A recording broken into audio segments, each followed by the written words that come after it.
Welcome to Ryan Amato Painting. We're going to be doing these little video presentations maybe once a week when we can, just to answer some questions that I seem to get all the time, or Tanya gets on the phone at the office daily, and just to try to minimize some of the time that we spend answering the same questions over and over, and try to help you guys get a great painting experience. Today we're going to talk about estimates. Me showing up at your house, I do all the estimates, or a majority of them. If I don't, it's my cousin who does them. But here are just some tips to make the estimate process a little easier, clear, and so you know what to expect. Number one, on your end, be prepared and be clear on what you want from this job. What I mean by that is sometimes I show up and people run me through the house like we're in the Olympics. It gives me no time to look at the job.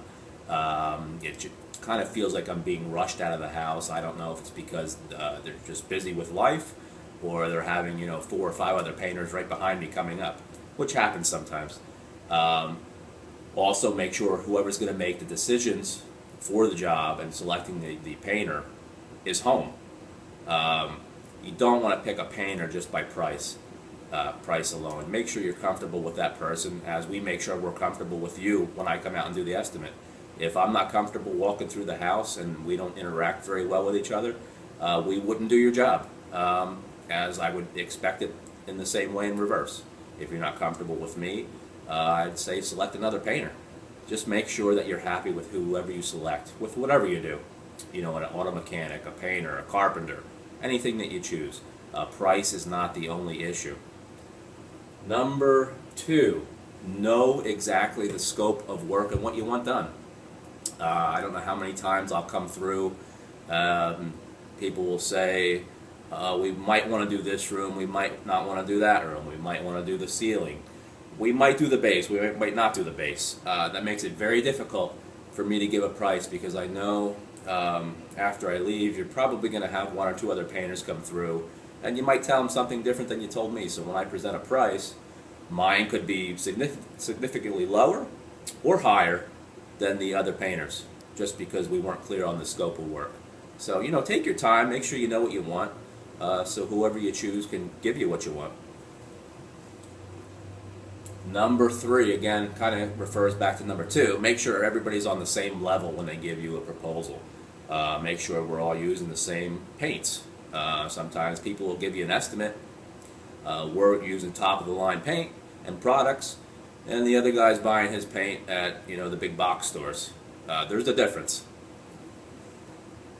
Number 4 is check the referrals. Definitely check the referrals. I hear so many horror stories when I go to do estimates from other contractors used.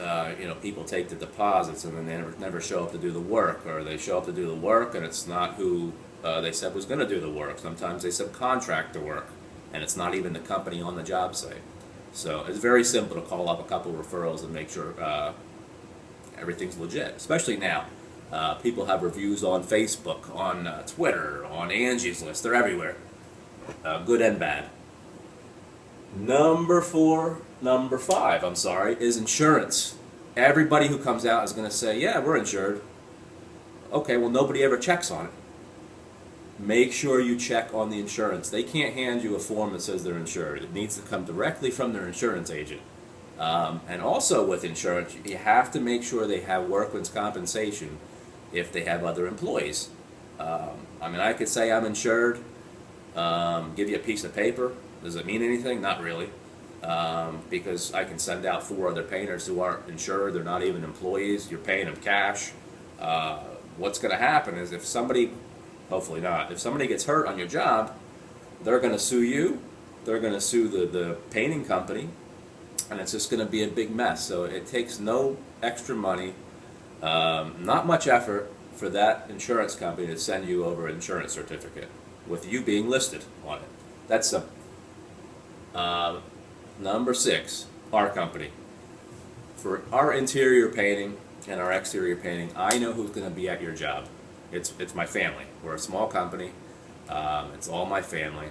There's no surprises.